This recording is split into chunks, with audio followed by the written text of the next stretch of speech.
Next candidate that I'd like, or the next award recipient I'd like to introduce you to is Jessie Roberts. Kind of cute. Almog and Jessie had a debate in the college. Almog says, I don't like having all my classes in McClellan Hall. I want to walk to the chemistry building. I'd even like to go to Bio 5 every once in a while. You know, I love our campus. Jessie looks at him and goes, what? I love being in McClellan Hall. So I'm sorry that I was expecting that as one of the words of advice, but Almog probably just missed it, and that was walk this campus no matter what age you are, what grade you're in, and don't forget that U of A is probably one of the most beautiful campuses in all of the U.S. So we're going to talk about Jessie. So Jessie is a finance senior. She's going to tell you probably about her offer and what she's going to do in the future. She was born in LA. Someone on the speech told us, and at first I took it out, but now it's in my head, that even though she moved to Scottsdale, she's forever a Lakers fan. So Yay! That's very important. She has been involved in a lot of things, obviously. So she was the Vice President of Finance for Delta Gamma, Master of Rituals and Pledge Instruction Chair of Alpha Kappa Psi, co-host of the second annual Women in Finance Brunch, and is currently the president of the Investments Club and the director of the Capital Markets track of the Wall Street Scholars Program. So I can basically stop reading because now I can tell you what she does. Second day class, we have something called the Eller Involvement Fair. And so 1,000 students come in, our 35 student organizations have big banners up. Everybody's looking to get involved. So the Investments Club is given an auditorium like this because it's so popular. And one of my team members says to me, my God, you should see what's going on in that auditorium. They're talking about England. They're talking about world markets. Everybody's engaged and talking about the economy. And so these are sort of freshmen, sophomores looking at clubs, and the Investment Club is there doing their thing. And so they're one of the most successful clubs we have. Not only that, Tucson, Arizona, what is the likelihood we would have such an impact on Wall Street? In the past 3 years, we have managed an incredible impact. Every single student of our 10 or so students that were there this summer received an offer.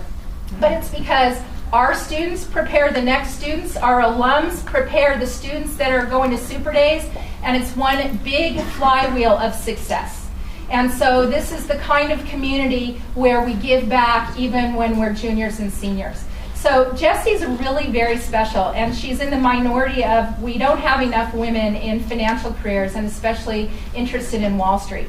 So she knew very early on she was good at math, and she talked to just the right advisor that told her to think about finance, and the world opened for her. And so she's just really someone special to us, just like Almog, and I can't wait for her to tell you a little bit about herself.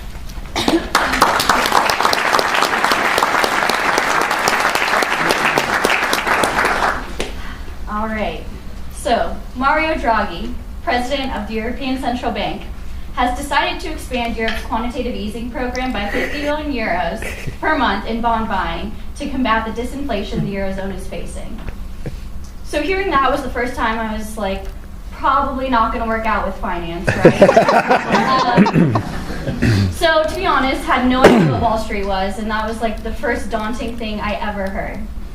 But I'll take you back a little bit to my freshman year, when all I knew was I wanted to be involved on campus, so I joined a social sorority, Delta Gamma, and after about a semester I was like, want to be a business major, don't know anything about business, so I pledged Alpha Kappa Psi. Pledging was pretty rough, but this was the first time I had any exposure to professionalism, interviews, cover letters, anything. And this was where I met the president of the fraternity. And at the time, he was interning in the Arizona Athletics Department doing marketing, and I just thought it was the coolest thing ever. And so I decided I wanted to pursue athletics, and I wanted to do finance in athletics. So I ended up interning for the development office, or the Wildcat Club, if any of you are familiar. And it was really exciting at first, and it was, Arizona Athletics, who wouldn't want to be a part of that. except just one day I sort of looked around and realized how passionate everyone was about Arizona athletics and all the sports, and I really just wanted to work for the Lakers, so I was like, this is probably not going to work out. So that pretty much butchered my plan. So spring semester, sophomore year, I wander into Jeff Welter's office, and I'm like, I think I still want to do finance, but what else am I supposed to do?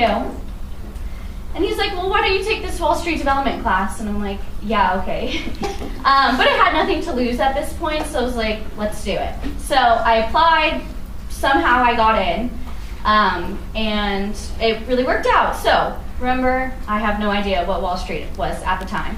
And the professor was a former trader at this really prestigious hedge fund on Wall Street. And to say I was clueless is just such an understatement. And so I had to do something. Because as all of you know, GPA matters for us. So I was like, I have to learn this somehow. So I decided to go to Investments Club. And instead of solving my problem, I sort of created another scenario where I literally had no idea what anyone was talking about. So that just put me in another predicament. I sort of just was kind of close to just giving up, because at this point it was kind of clear that finance just wasn't really for me. I had no idea what anyone was talking about. And I probably would have given up if it wasn't for a pledge brother of mine who, in AKSI, he had just interned at a bank on Wall Street and received a full-time offer. And he offered to sit down with me once a week and answer all my questions. He did make me buy him lunch every single time to this day, even though he has a Wall Street salary, but it worked out. I asked so many stupid questions, like so many painfully stupid questions. But his willingness and his mentorship really describes what the Eller experience has meant to me, and what I hope it means to all of you.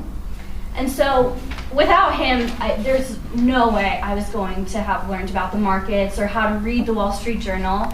And so every time we met, it was sort of like learning another language and just thinking backwards from everything I had ever learned. But at the same time, I had never felt so interested and engaged about something outside of academics. And so this was the first time I realized I was actually passionate about something and it really mattered. So once I kind of decided that this was the career for me, the next step was like, okay, well, I go to U of A, so how do I do this? I decided to take advantage of the fact that there's so few women in Wall Street careers, and I applied for every diversity program ever. I think in the end it was probably like 10, and the first 8 I got denied to, and by some act I got accepted to the last 2. So they were 1 day or 1 week programs that just changed my life and sort of made me realize that I actually could do it. It didn't matter that I went to the University of Arizona. It didn't matter if you went to an Ivy League. If you were passionate about it, you could do it.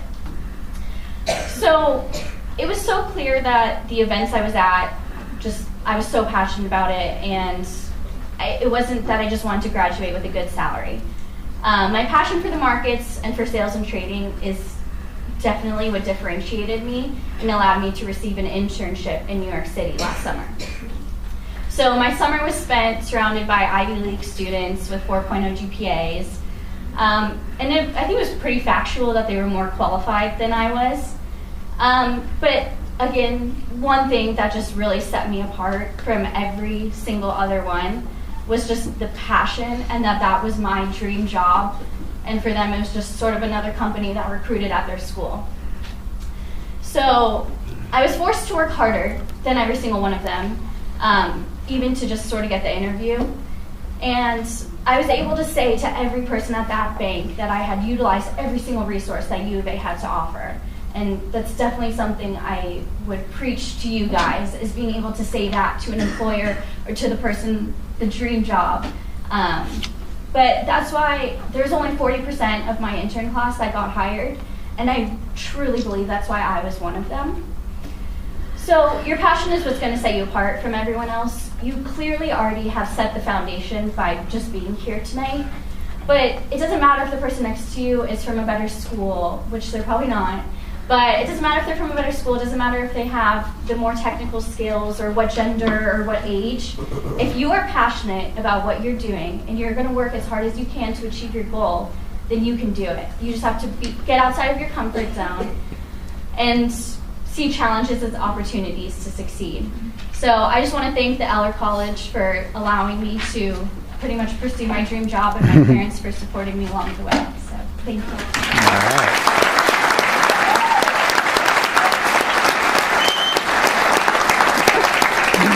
So first, Jesse, you have to introduce your parents. If my dad would stop recording. All right.